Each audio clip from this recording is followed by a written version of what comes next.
سے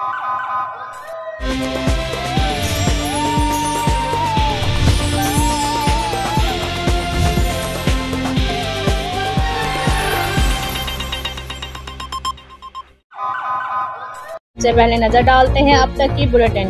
جی بالکل، فلسطینی بہن بھائیوں سے اظہار یکجہتی کرنے اور اسرائیل کے خلاف جماعت اسلامی وہاڑی کی جانب سے بلدیہ کے سامنے احتجاجی کیمپ لگایا گیا اور وہاڑی پریس کلب تک ریلی نکالی گئی، جس کی قیادت ضلعی امیر جماعت اسلامی وہاڑی چودھری طارق محمود، صدر جے آئی یوتھ وہاڑی چودھری علی وقاص ہنجرا کر رہے تھے۔ مقررین نے احتجاجی ریلی سے خطاب کرتے ہوئے کہا کہ روزانہ بے گناہ فلسطینی مظلوموں کو شہید کیا جا رہا ہے، معصوم بچوں کا قتل عام کر کے فلسطینیوں کی نسل کشی کی جا رہی ہے۔ ان مظالم کو نہ روکا گیا تو مسلم امہ کو شدید نقصان ہوگا۔ حکمران اس معاملے کو فوری اقوام متحدہ میں لے جا کر حل کروائیں۔ حکمران بین الاقوامی کانفرنس بلا کر اسرائیلیوں کی فسطائیت کا نوٹس لیں۔ مظاہرین نے ہاتھوں کی زنجیر بنائی، اسرائیل فرعونیت کے خلاف شدید نعرے بازی بھی کی۔ ریلی بلدیہ سے شروع ہو کر وہاڑی پریس کلب پر دعا کے ساتھ اختتام پذیر ہوئی۔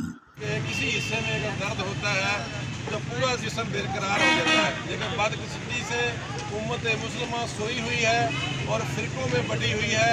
آپ دیکھیں کہ اس سے پہلے کمانڈر ان چیف اسماعیل ہانیہ صاحب شہید، اللہ رحمت فرمائے ان کی قبر پہ، کہ ان کو شہید کر دیا گیا۔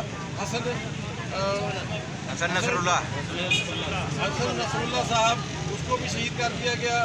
یہ نہیں دیکھتے کہ یہ کس مسلک سے ہیں، صرف یہ ایک مسلمان ہیں، نبی کا کلمہ پڑھتے ہیں لا الہ الا اللہ محمد رسول اللہ۔ تو